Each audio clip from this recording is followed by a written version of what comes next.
कल के सत्संग में, रात्रि के सत्संग में आप जी ने सुना कि एक बहन जिसका नाम चंद्र प्रभा था, पुण्यात्माओं कल गलती से ये दास चंद्र प्रभा की स्थान पर शशि प्रभा बोल गया।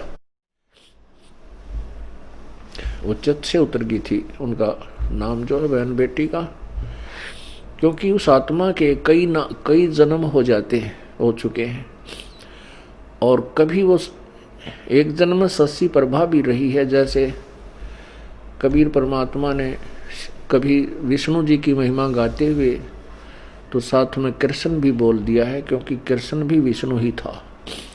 तो वैसे उस समय जो उसकी शरीर था, परमात्मा के समय जो वार्ता हुई थी, उसका नाम चंद्र प्रभा था। उस बहन ब्राह्मणी का जो विधवा थी, उसकी एक पुत्री थी और वो परमात्मा से उपदेश भी प्राप्त कर चुकी थी। दास आपको बार बार यही समझाने की चेष्टा कर रहा है कि जिस समय परमेश्वर स्वयं आए थे, उस समय अशिक्षित जनता थी, अशिक्षित श्रद्धालु थे और अक्षर ज्ञान प्राप्त केवल एक ही वर्ग किया करता था, जिसे ब्राह्मण कहते थे।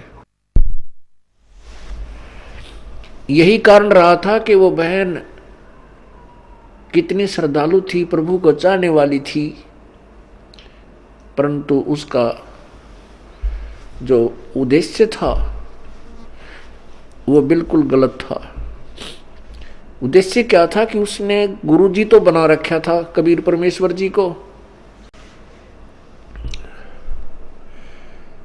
उस बहन ने चंद्र प्रभा ने परमेश्वर को, कबीर परमेश्वर जी को गुरु धारण भी कर रखा था और पूजा वही करती थी जो घिसी पिटी, जिनको परमात्मा मना किया करते थे कि पत्थर पूजे हरि मिले तो मैं पूजूं पहाड़, और ताते वो चक्की भली जो पीस खावे संसार। तुम्हारे उस मिट्टी के भगवान थे, पत्थर के भगवान से तो यदि तुम उसके पूजने से परमात्मा प्राप्ति मानते हो तो मैं पहाड़ को पूज दूं जिससे शीघ्र मिले, क्योंकि वो बड़ा पत्थर है। और तुम्हारे उस मिट्टी के भगवान से अच्छी तो वो पत्थर के भगवान से अच्छी तो वो पत्थर के पार्ट युक्त चक्की, जो हाथ से आटा पीसने की चक्की होती थी। कहते वो चक्की अच्छी जिससे कम से कम आटा तो पीस देता वो पत्थर। परमात्मा यही ज्ञान रह कर दिया करते थे कि मंदिर के अंदर प्रभु नहीं है, मंदिर में केवल प्रभु का चित्र है। प्रभु से काम बनेगा, प्रभु से लाभ होगा, चित्र से नहीं।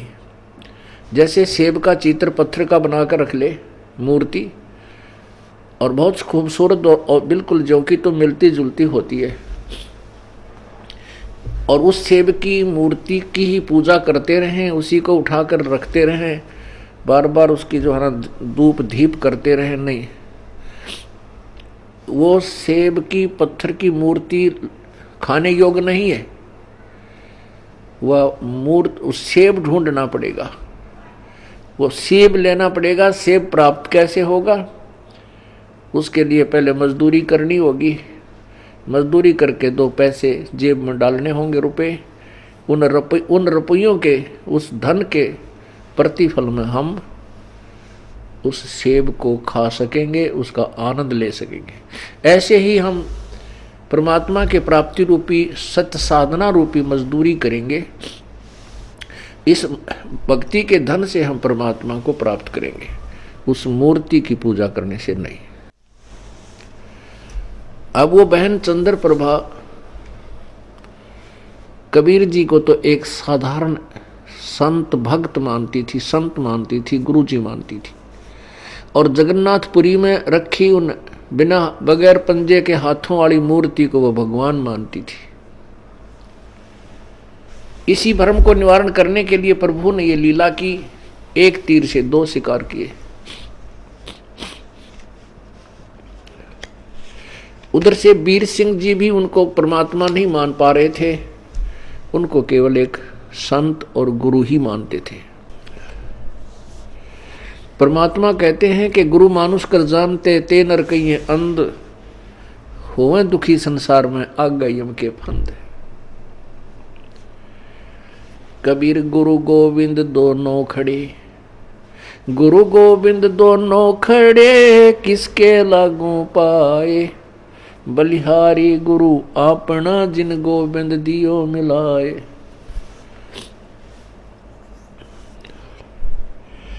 कबीर हरि के रूठता, गुरु की शरण में जावे, कहें कबीर गुरु रूठ गए तो हरि ना होत सहाय। पुण्यात्मा, हमने गुरु जी को परमात्मा मानना पड़ेगा। उस समय तो परमात्मा स्वयं आए थे, लेकिन वो भूमिका गुरु की ही कर रहे थे, एक संत की कर रहे थे। और उस समय परमात्मा स्वयं आए हुए थे तो भी ज्ञानहीन व्यक्ति, श्रद्धालु, अनुयायी, तो भी उनको एक सिंपल मैन मानते थे, एक भक्त गुरु संत ही मानते थे।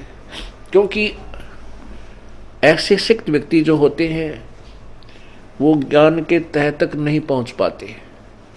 कितनी बार समझा लिया प्रभु ने, लेकिन एक वो अक्षर ज्ञान युक्त अज्ञानी संस्कृत भाषा बोल कर और उस भोली आत्माओं को गुमराह कर देता था कि तुम्हारा गुरु तो अशिक्षित है, उसको अक्षर ज्ञान है ही नहीं, वो वेदों और गीता के बारे में जानता ही नहीं, वो तो कोरी बकवाद घड़ता है, झूठ बोलता है। तो हम वो अनुयायी जो प्रभु के थे वो विचलित हो जाते थे और वो मान लेते थे उस अज्ञानी अक्षर ज्ञान युक्त प्राणी की इन बातों को कि सचमुच हमारे गुरु जी तो अशिक्षित हैं, इसलिए ये वेदों और गीता को तो नहीं जान सकते। और वेदों और गीता जी के बारे में तो ब्राह्मण लोग ही सही बताते हैं, पुराणों के विषय में यही सही जानते हैं, क्योंकि सभी पुराण, सभी पवित्र सदग्रंथ, पवित्र गीता जी, पवित्र चारों वेद, पवित्र पुराण सभी संस्कृत लैंग्वेज के अंदर लिपिबद्ध है। इस बात का वो नाजायज फायदा उठाएगी। परमात्मा ने इसलिए ये समय सेलेक्ट किया, ये टाइम सेलेक्ट किया कि पिछली पीढ़ी के अंदर शिक्षित होगा सारा समाज, उस समय ये मेरे को पहचान पाएंगे मेरे बच्चे, और इन काल के दूतों को ये धिक्कार देंगे, ठुकरा देंगे, छोड़ देंगे, त्याग देंगे। गुरु मानुष कर जानते ते नर कहिए अंध, ओए दुखी संसार में आगे यम के फंद। पुण्यात्मा, अज्ञान की इतनी गहरी छाप हमारे ऊपर हो चुकी है कि हम परमात्मा की परिभाषा से अपरिचित हैं। हम परमात्मा को निराकार मानते हैं। ये अज्ञानी संत, ऋषि, महर्षि और गुरुजन परमात्मा को निराकार बताते रहे, जबकि हमारे सब सदग्रंथ और जिन महापुरुषों ने परमात्मा के दर्शन हुए, उन्होंने अपनी अमृतवाणी में परमात्मा को साकार बताया है और मनुष्य सदृश बताया है, मनुष्य जैसा। लेकिन उनके शरीर के मटेरियल में और हमारे शरीर के मटेरियल में बहुत अंतर है। परमेश्वर का शरीर तेज पुंज का है, उनके शरीर की शोभा बहुत ही अधिक है। करोड़ सूर्य और करोड़ चंद्रमा की मिली जुली रोशनी भी उनके एक रोमकूप की रोशनी से फीकी है। वो साकार हैं और मनुष्य सदृश हैं। परमात्मा के उस स्वरूप को चरम दृष्टि से नहीं देखा जा सकता, उसको केवल दिव्य दृष्टि से देखा जा सकता है। और परमात्मा जब यहाँ आते हैं, अपने उस अत्यधिक तेजों में शरीर के ऊपर एक हल्का ओवरकोट डालकर अपने शरीर के उस वास्तविक तेज को कुछ छुपा करके यहाँ प्रकट होते हैं। सहशरीर आते हैं और सहशरीर चली जाते हैं। उसमें वे एक संत, भक्त, हंस और एक जनसाधारण की भूमिका करते हैं। परमात्मा पाने के लिए गुरु जी, गुरु बनाना अति आवश्यक है। राम कृष्ण से कौन बड़ो, उन्हों भी गुरु कीन, तीन लोक के वे धनी, गुरु अग अधीन। राम कृष्ण बढ़ते पुर राजा, तीन गुरु बंद कीन निज काजा। कहते हैं राम कृष्ण से तो तुम किसी को बड़ा नहीं मानते।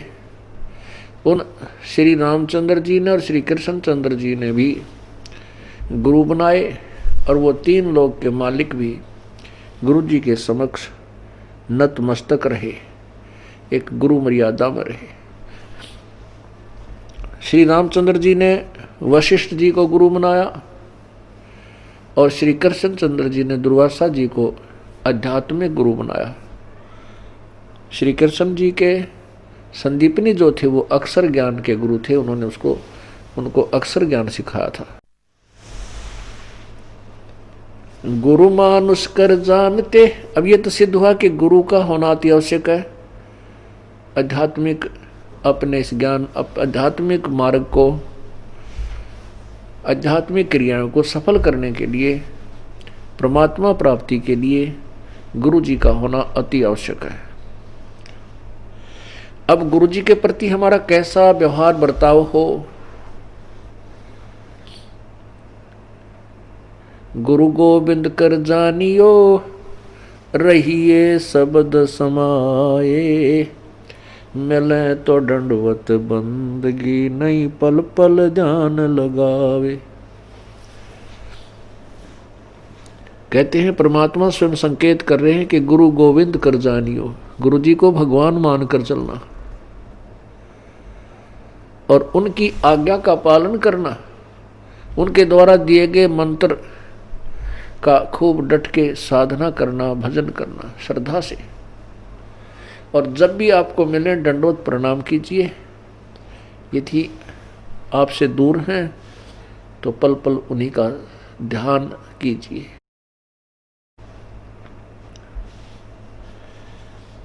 परमात्मा को पाने के लिए हमने वो प्रत्येक प्रयत्न करना पड़ेगा जो प्रभु पाने में सहयोगी है।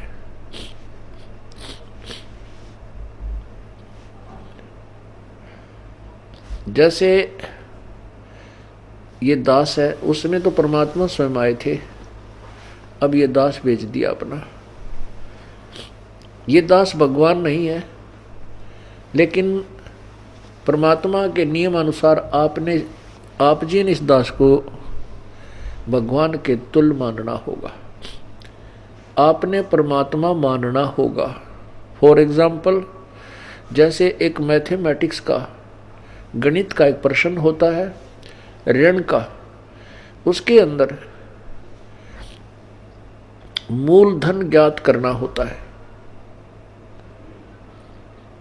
मूलधन ज्ञात करना होता है, उसमें सपोज करना होता है, उसमें मानना होता है, मान लीजिए मूलधन 100 रुपये। वो जो मूलधन हमने ज्ञात करना होता है वो तो लाखों और करोड़ों में होता है, लेकिन 100 रुपये मूलधन मानकर फिर दर निकाली जाती है। उस दर को मल्टीप्लाई करके फिर वो वास्तविक मूलधन निकाला जाता है। जब तक 100 रुपये मूलधन नहीं मानेंगे तब तक वो वास्तविक मूलधन आपको प्राप्त नहीं हो सकता, आपका प्रश्न हल नहीं हो सकता और आपको 0 नंबर मिलेंगे। इसी प्रकार ये भक्ति, आध्यात्मिक परमात्मा प्राप्ति रूपी जो प्रश्न है, ये इक्वेशन है, ये क्वेश्चन है, इसको हल करने के लिए, इसको सोल्व करने के लिए आपने इस दास को भगवान मानना पड़ेगा। तब आपकी आध्यात्मिक क्रियाएं सफल होंगी। जैसे आप यहां से जाओगे,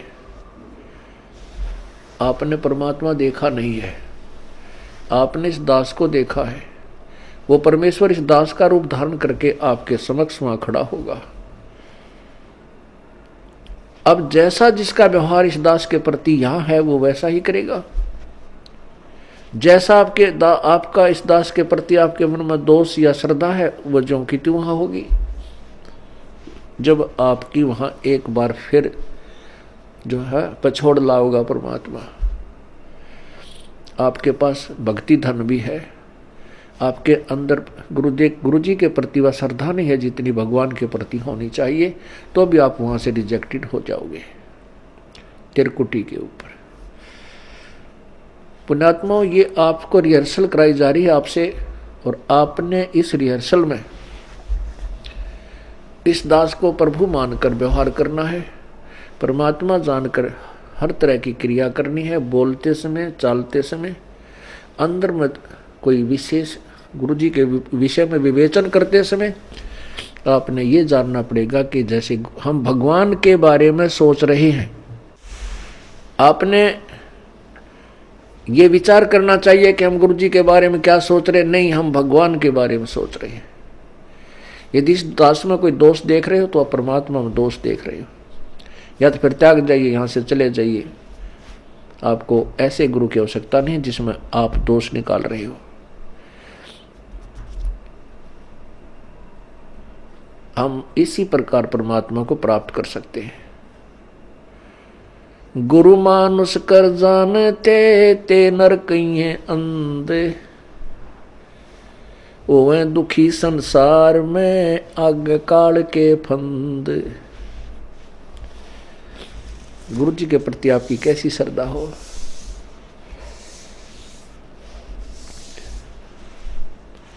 जैसे वो बहन चंद्र प्रभा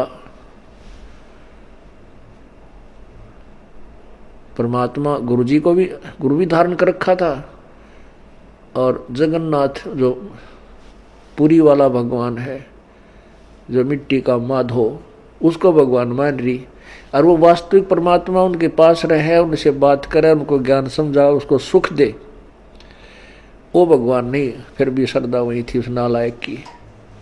तब परमात्मा ने उसके उस भ्रम को निवारण करने के लिए एक तीर में दो शिकार किए थे। उधर से वीर सिंह बघेल, काशी नरेश भी उनको केवल एक सिंपल मैन और एक संत मान रहे थे। जब वही धोती जो वो बहन चंद्र प्रभा वहां लेकर गई थी जगन्नाथ के मंदिर में, और जगन्नाथ के मंदिर में चढ़ा दी थी श्रद्धा से, और वहां से उठकर वह बाहर परिसर में आकर गिरी थी, आंगन में गिरी, और आकाशवाणी हुई थी कि जगन्नाथ तो बनारस में बैठा है, वो कबीर नाम जुलाहा कबीर रूप में वहां विराजमान है, और तू नालायक यहां आ गई। ये धोती उसने आपसे मंगाई थी, आपसे आपने वहां चढ़ानी थी। तब चंद्र प्रभा की आंखें खुली को हुई, ये तो भगवान थे। जब चंद्र प्रभा और सैनिकों ने आकर के दृढ़ विश्वास दिलाया तो वीर सिंह बघेल के मन में भी यह बात सेट होगी, कोई ये तो परमात्मा है। जब उनके हृदय में ये बात समाई कि तो प्रभु हैं, तब उनको पुनरुपदेश दिया प्रभु ने। वीर सिंह से कहा कि नाम ले दोबारा, कित का सार नाम के चक्कर में पड़ रहा है।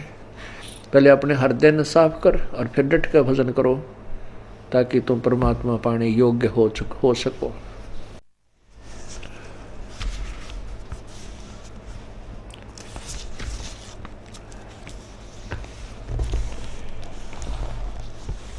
गुरु जी के प्रति गुरु की महिमा आप प्रतिदिन पढ़ते हो नित्य नियम में, लेकिन आप पढ़ते हो उसके ऊपर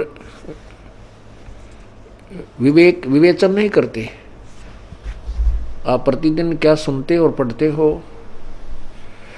कबीर दंडवत गोविंद गुरु बंधु अविजन सोए, पहले बहे प्रणाम तेन नमो जो आगे होए।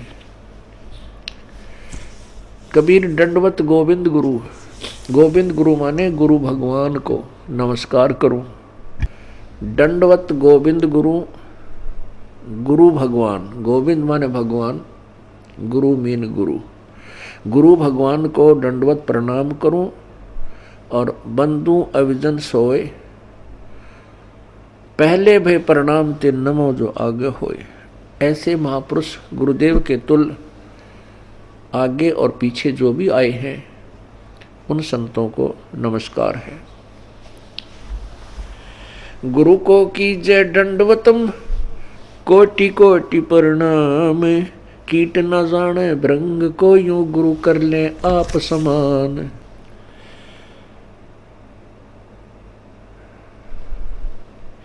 गुरु गोविंद कर जानियो, रहियो शब्द समाए, मिले तो दंडवत बंदगी, नहीं पल पल ध्यान लगावे। अपने गुरुदेव के प्रति परमात्मा तुल श्रद्धा बनाओगे तभी आप परमात्मा के चरणों में परमात्मा को प्राप्त कर सकोगे।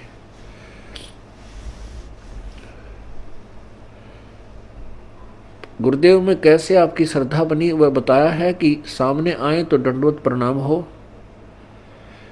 और नहीं तो फिर उन्हीं का ध्यान, उन्हीं के द्वारा दिए गए मंत्र पर विवेचन, उसका सिमरण, और रह रह कर आपके हृदय ये आत्मा ये पुकार करेगी, तड़फेगी को हो ऐसा निर्मल ज्ञान है भगवान कहाँ थे, अगर गुरु जी ना मिलते तो हमारी क्या दुर्गति होती। इस तरह की विवेचन जो करना है ये भी गुरुदेव का ध्यान है।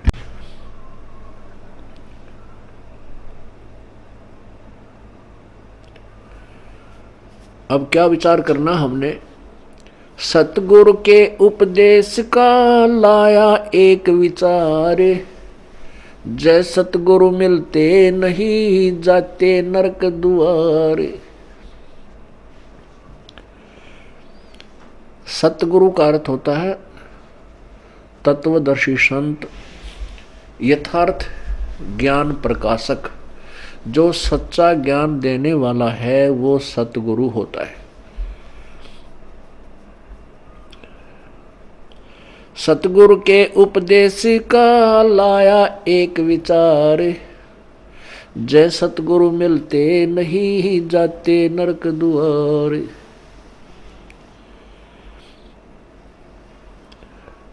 यम द्वार में दूत सब करते खेचातान, उन तक कभू ना छूटेता फिर फिरता चारों खानी।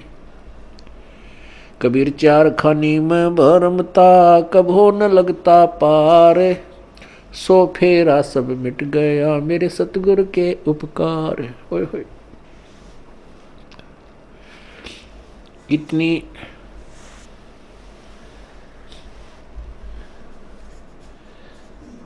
हृदय विदारक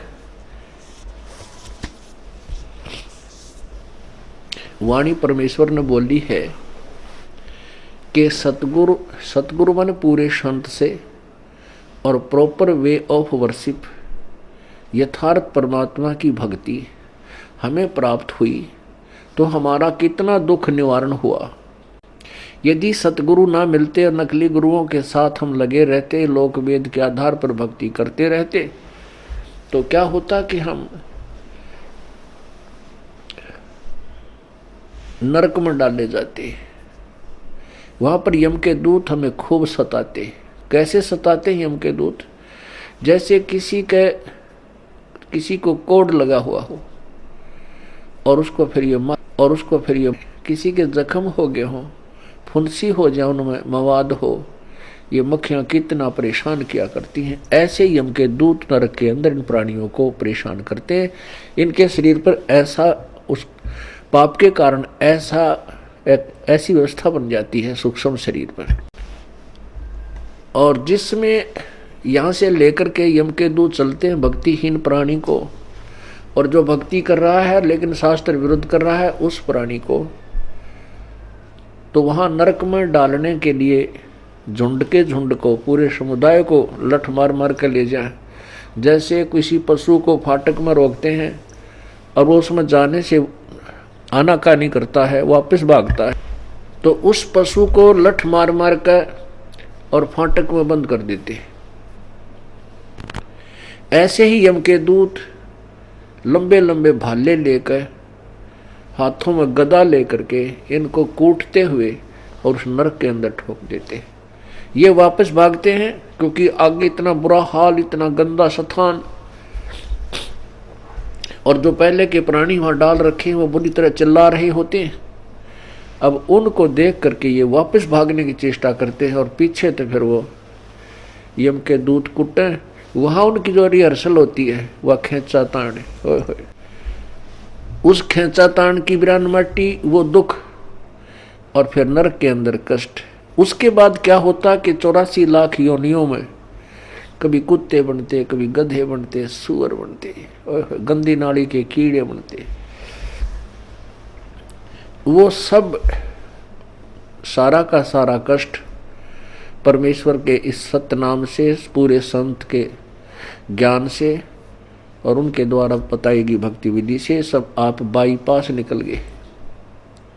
न नरक में जाना पड़ेगा, न काल की तपतशिला पर आपको जाना पड़ेगा, और न ही 84 लाख योनियों में आपको जाना पड़ेगा। पुण्यात्माओं, आप तो बालक हो, क्योंकि भक्ति मार्ग का ज्ञान कभी हमने सुना नहीं। केवल जैसा भी परंपरागत हमारे जिस भी धर्म में हम जन्मे हैं उन्हीं लोक वेद को हम अंतिम भक्ति का ज्ञान, आध्यात्मिक ज्ञान मानकर उसी पर आश्रित थे। वो तो कैखा भी नहीं थी भक्ति का, आध्यात्मिक ज्ञान का वो कैखा भी नहीं प्राप्त था हमारे को। अब ये विस्तार से एक पूर्ण इतिहास आपके समक्ष प्रभु दत्त पेश किया जा रहा है।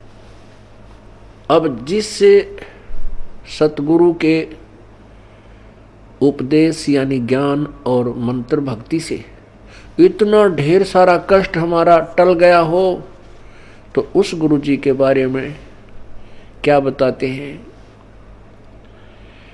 कबीर चार खानी में भरमता, कभो न लगता पार, सो फेरा सब मिट गया सतगुरु के उपकार। 7 समुद्र की मसी करूं, लेखनी करूं बन राय, धरती का कागज करूं, गुरु गुण लिखा न जाए। क्या बताते हैं परमात्मा, अपनी महिमा आप ही सुनाते हैं कि ऐसे परम संत कि क्या महिमा करो। यदि मैं पूरी पृथ्वी का कागज बनाऊं और 7 समुद्रों की इंक बना लूं, एक पेड़ में एक वृक्ष की कितनी कलम बन जाएंगी, बिना गिनती की। और फिर कहते पूरे समुद्र के सारे समुद्रों की इंक बना के और धरती के जितना लंबा कागज लेकर जो लिखने लगूं। तो ऐसे सतगुरु की महिमा, उनके गुण का मैं गुणगान नहीं कर सकता, नहीं लिख सकता। वो थोड़ा पड़ जावे, 7 समुद्र भी खत्म हो जाए, वो कलम भी घिसने और कागज भी छोटा पड़ जावे, तो अभी पर उस ऐसे संत की महिमा शेष रह जावे। कबीर बलिहारी गुरु आपना, घड़ी घड़ी 100 बार, मानुष से देवता किया करत न लागी बार। कबीर गुरु को मानुष जो गेणे, और चरणामृत को पान, ते नर नरक में जावेंगे जन्म जन्म होवे समान।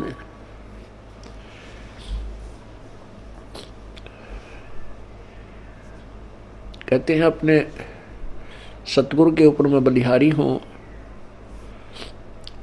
घड़ी घड़ी 100 बार उनके द्वारा दिए गए ये अनमोल ज्ञान रह रहकर उमंग के साथ याद किया जाता है। और ऐसे संत के प्रति एक विशेष श्रद्धा बनती चली जाती है। बलिहारी गुरु आपना, घड़ी घड़ी 100 बार, मानुष से देवता किया करत न लाई वार। हम मनुष्य का शरीर अवश्य रखते थे, लेकिन कर्म मनुष्य के हमारे नहीं थे। मनुष्य के कर्म अब प्रारंभ हुए हैं, बुराइयों से दूर होना और परमात्मा का यथार्थ भक्ति मार्ग ग्रहण करना। किसी को लूटना नहीं, चोरी नहीं करना, मिलावट नहीं करना, रिश्वत नहीं लेना, किसी की आत्मा नहीं दुखाना, क्योंकि आत्मा हम वैसे नहीं दुखाने से बंद हो सकते। हम मिलावट करने से या रिश्वत लेना वैसे नहीं छोड़ सकते जब तक हमें इसके होने वाले दुष्प्रभाव का ज्ञान ना हो। जैसे विष से हम क्यों डरते हैं? क्योंकि उससे होने वाले दुष्प्रभाव से हम पूर्ण परिचित हैं। और नादान बालक उसी बोतल में जिसमें विष रखा हो मुंह का लगा कर पी ले और जान मृत्यु को प्राप्त हो जाए, जान से हाथ धो बैठे। ऐसे ही जो बुराइयां करते हैं वो अपना जीवन बर्बाद कर रहे हैं। जिसमें हम तत्व ज्ञान के कारण ये पूर्ण ज्ञान हो जाएगा कि जो हम कर्म करते थे वो विष खा रहे थे, तो हम अब पुनः विष नहीं खा सकते। इसलिए परमात्मा अपनी महिमा भी बताते हैं कि गुरु मानुष से देवता किया और करत न लागी बार।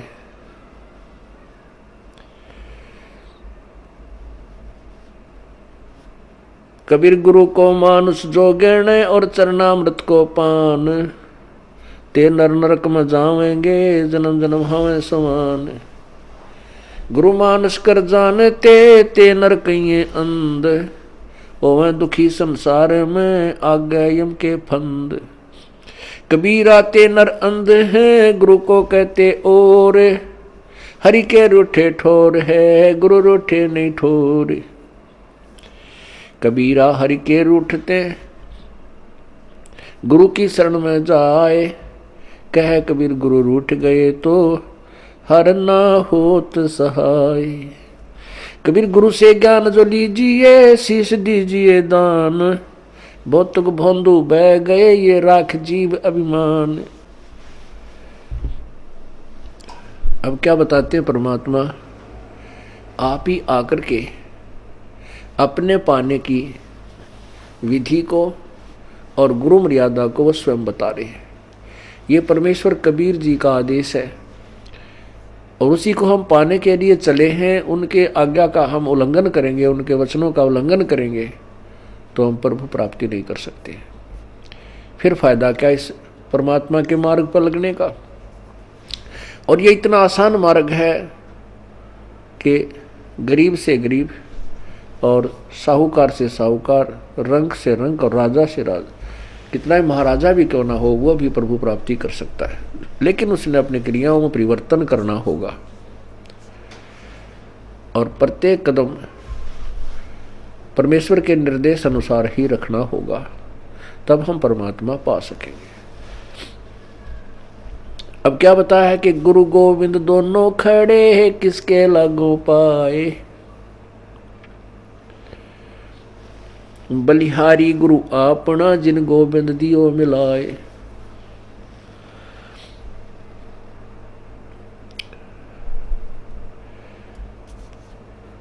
कबीर गुरु के रूठ त्या हरि की, कबीर हरि के रूठ त्या गुरु की शरण में जावे, कहे कबीर गुरु रूठ गए तो हर ना होत सहाय। परमात्मा स्वयं ही बता रहे हैं कि एक तरफ गुरु जी खड़े हैं और दूसरे साथ में परमात्मा खड़े हैं, तो किसके हम चरण छुएं, किसका विशेष आदर करें, किसकी चाह प्रथम करें? आप ही उत्तर दे रहे हैं कि बलिहारी गुरु आपना जिन गोविंद दियो मिलाए। अब इस उदाहरण को आपको समझाया जाएगा कि जैसे एक मटके में गड्ढे में जल है, वो तो समझो भगवान है। एक तरफ हैंडपंप खड़ा है वर्किंग पोजीशन में, चालू हालत में। एक तरफ तो हैंडपंप यानी नल है, एक तरफ एक मटके में घड़े में जल है। तो उस मटके के जल को तो भगवान समझो और नलके को गुरु जी समझो। तो इन दोनों में से कहते मैं किसके चरण छूं अर्थात किसको महत्व दूं? आप ही उत्तर देते हैं कि बलिहारी गुरु आपना जिन गोविंद दियो मिलाए। मटके में 10 किलो 20 किलो पानी है, जल है, और उसने कोई वो गिर जाता है, टूट जाता है, खत्म हुआ, या पीने से भी वो समाप्त हो जाता है। यदि हैंडपंप ठीक है, वो खराब नहीं है, तो इसे ऐसे 1000 मटके भर देगा।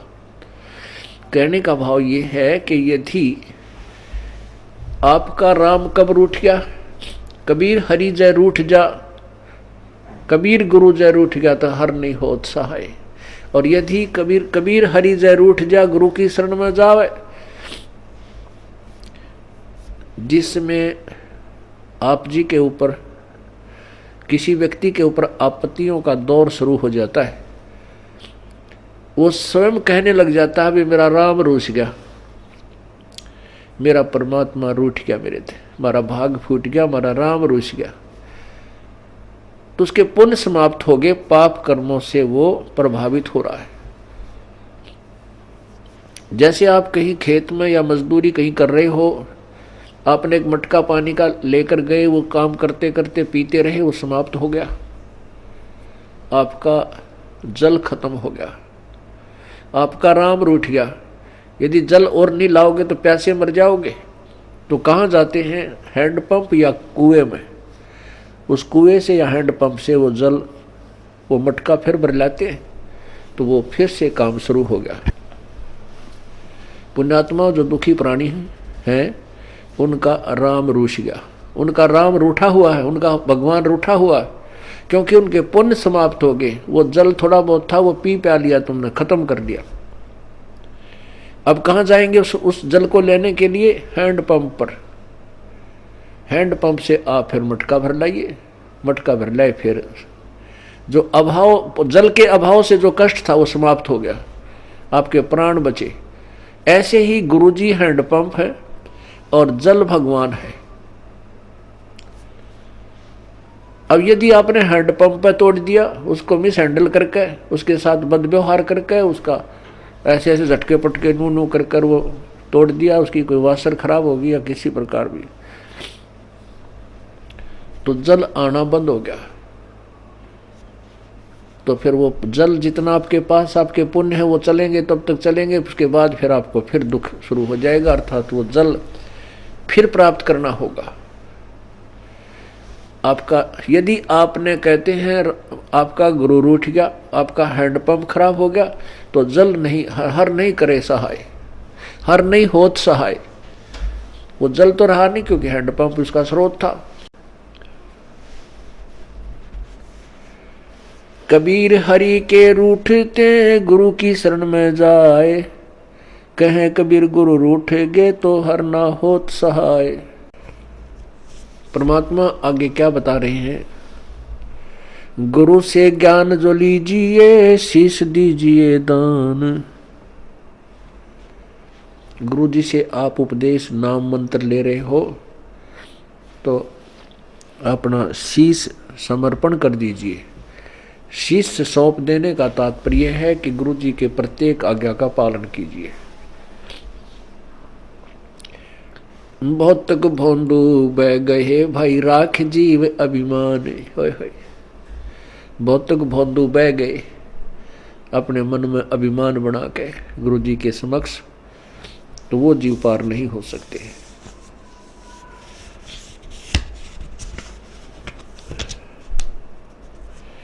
तन मन दिया तो भला किया, सिर का जासी भारे, जो कबहू के मैं दिया भाई बहुत सहे सिर मारे। अब जैसे कोई पुण्यात्मा है, कोई सेवा कर रहे हैं, कोई दान कर रहे हैं, और कोई भक्ति कर रहे हैं, सुमन करते हैं, देखा भाई अर्थ में माला रखता हाथ में, भाई वाह भाई वाह कमाल है।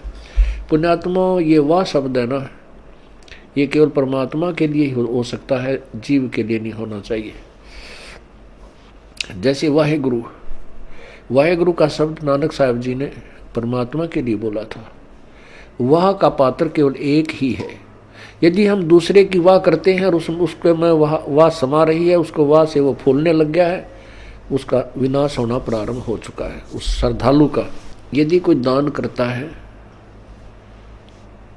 और उस दान का उसी को फल मिल रहा है, और दूसरे उसकी दान किए हुए दान को से उसी की प्रशंसा करते हैं, तो ज्ञानहीन प्राणी होता है, उस प्रशंसा का पात्र बनकर वो अभिमान करने लग जाता है। बट नेचुरल है, जिसको ज्ञान नहीं है अवश्य होगा। कोई सेवा अच्छी करता है, शारीरिक सेवा करता है, दूसरे ने कहा वाह भाई यू या बहन या भाई, ये तो भाई दिन रात इसने सेवा में अपना शरीर गाल रखे है, तो कुछ दिनों में उसके अंदर भी यह बीमारी होएगी और वो उसके नाश का कारण बनता है। कोई सेवा करता है तो अपने लिए कर रहा है, हम उसकी प्रशंसा करते हैं, उसके तरफ आकर्षित होते हैं, तो महाराज जैसा बुद्धू नहीं, वो भक्त नहीं है, उसको ज्ञान नहीं है। कहते हैं गुरु को तजय भजय जो आना, तापसुआ को फोकट ज्ञाना। क्योंकि हम जिसकी प्रशंसा कर रहे हैं हम उसके ऊपर आसक्त हैं, बाई हुक एंड क्रुक, तो हम परमात्मा से हटकर उसकी तरफ आकर्षित हुए हैं, तो यह भी कमजोरी है। परमात्मा के पाने में हमने सारी कमजोरी मिटानी होगी। एक बूढ़ा आदमी डॉक्टर जी के पास गया और बूढ़ा बुजुर्ग कति अस्थि पिंजर शेष था, पतल आड़ दिखे, नारी नारी अस्थि दिखे। अब डॉक्टर जी ने देख लिया भाई ये तो बीमारी क्या है कि कमजोर आदमी है, कति शारीरिक वीकनेस घनी है इसमें। तो बूढ़े आदमी ने, उस वृद्ध ने कहा डॉक्टर जी मैं कुछ देर चलता हूं ना मेरा दम फूलने लग जाता है, सांस चढ़ जाए। डॉक्टर बोला भाई महाराज बुजुर्ग कमजोरी है आपको, आपका शरीर कमजोर हो गया। फिर कहता है गुरु डॉक्टर जी मैं खड़ा होता हूँ चक्कर आवे हैं। डॉक्टर बोला बूढ़ा कमजोरी है। फिर बोला जी पिंडी बढ़के हैं, यानी पिंडलियों में दर्द हो जाता है। डॉक्टर बोला कमजोरी है। अब बूढ़े को गुस्सा आ गया,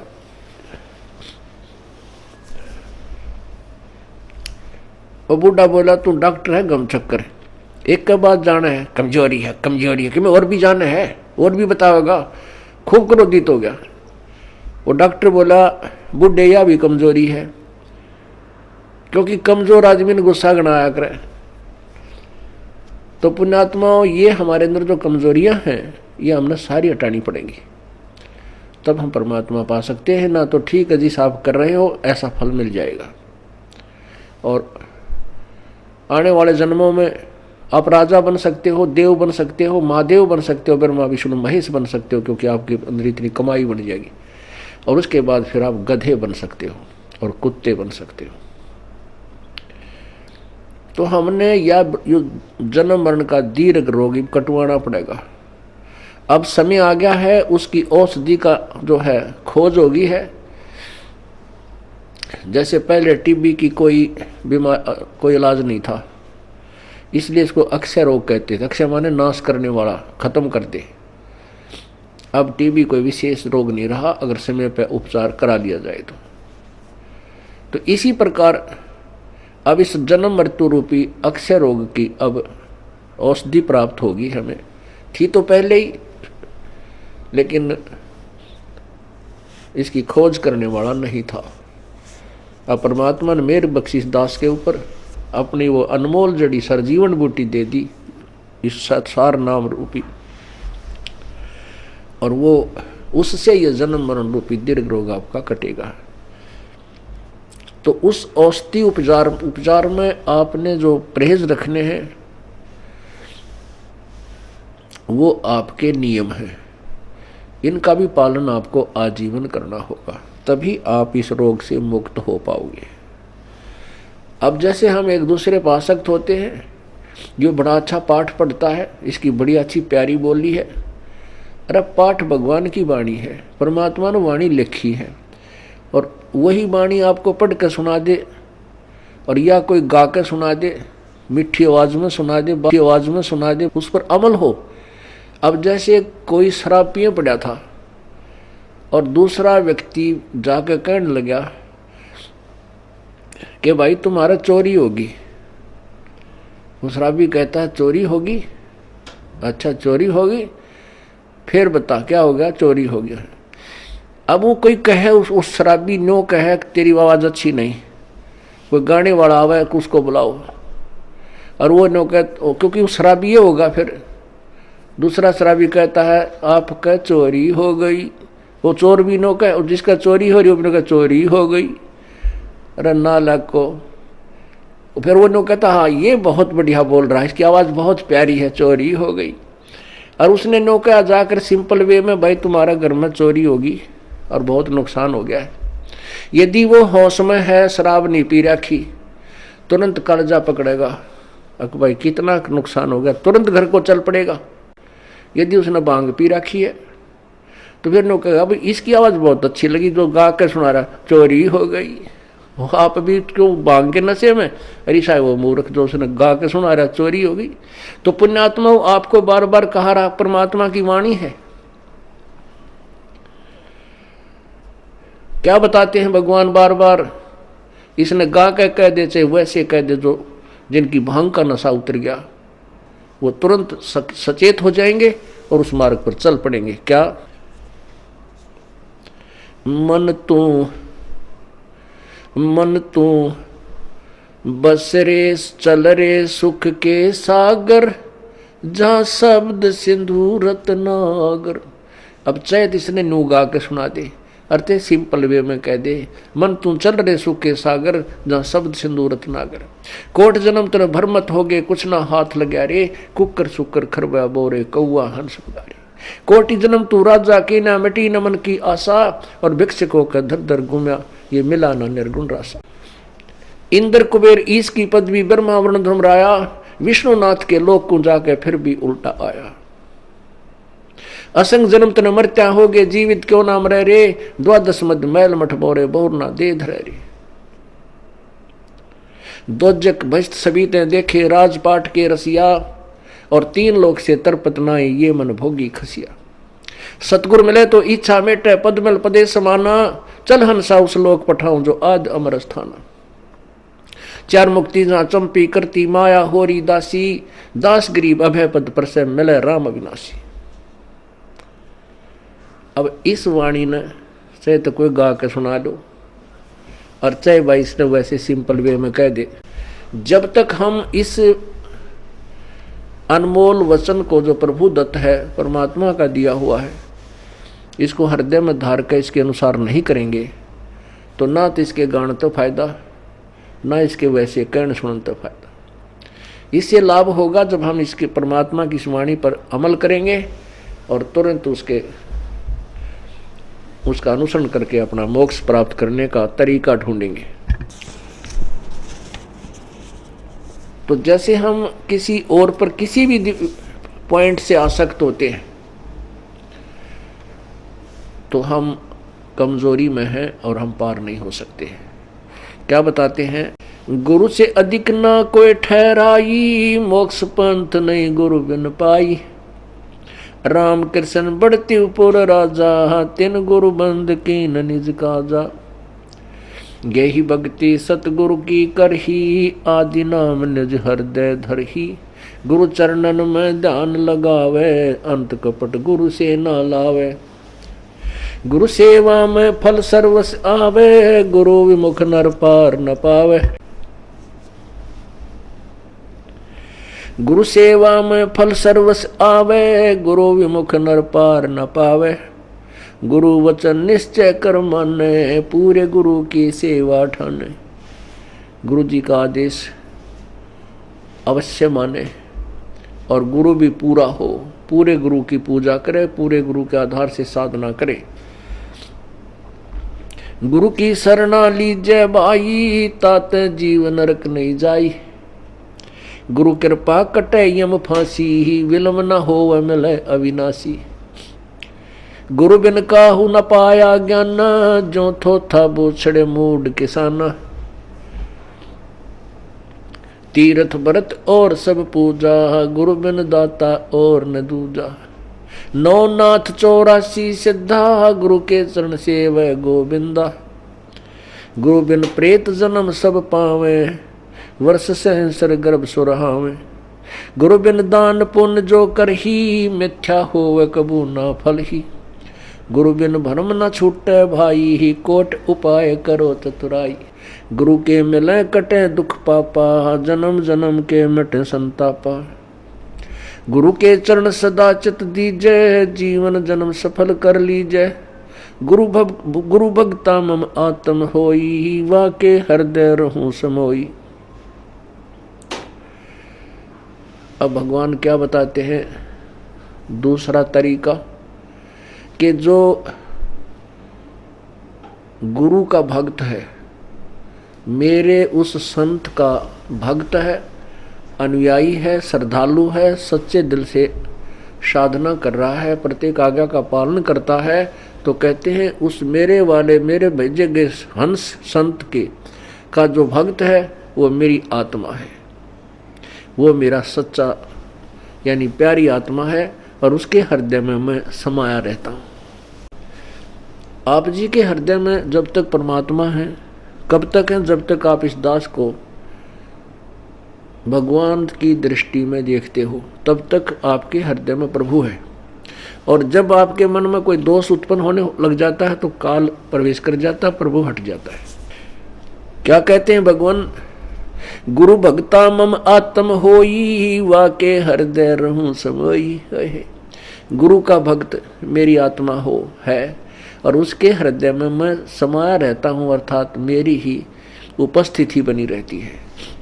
और जब तक भगवान की उपस्थिति है तो आपकी श्रद्धा भगवान गुरुदेव के प्रति और भक्ति के प्रति एक पूरी निष्ठा बनी रहती है।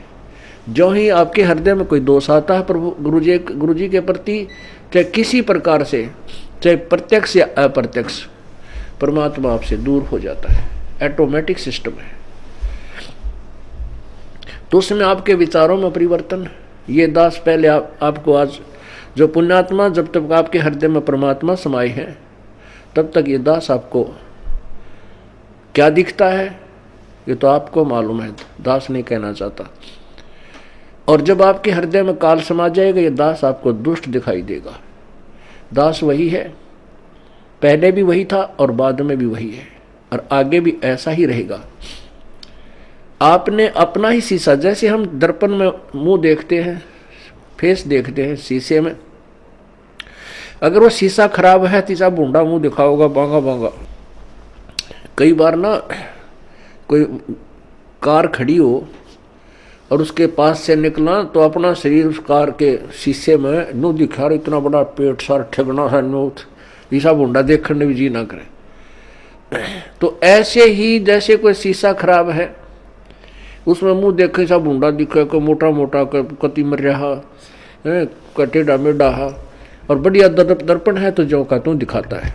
तो पुण्यात्मा, जब तक आपका अंतःकरण हृदय रूपी मिरर बिल्कुल स्वच्छ है, साफ है, तो ये दास आपको कति भगवान दिखाई देगा। जब आपका अंतःकरण किसी दुष्ट ने या आपके अभिमान ने बर्बाद कर दिया तो ये दास आपको बूंदा दिखेगा। जैसे आपका फेस जैसा है वो तो आपका स्पष्ट दर्पण ही दिखा सकता है, यदि दर्पण ही खराब है तो आपके ही चेहरे में कितने दोष दिखा देगा। अब जैसे ये क्रोथा कांड हुआ, इसके पीछे बहुत ही भयंकर षड्यंत्र था। उन लोगों की पोल खुल गई जो धर्म की आड़ में दुनिया को भ्रमित किए बैठे थे, उनके ज्ञान की पोल खोल दी और वो कति चौड़ चपट हो गए।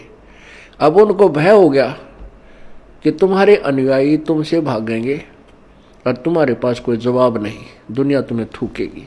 तो उन्होंने ऐसे झूठ झाट बोल कर राजा और प्रजा को भ्रमित करके इस दास के प्रति ना जाने के तूफान झूठ बोलती है।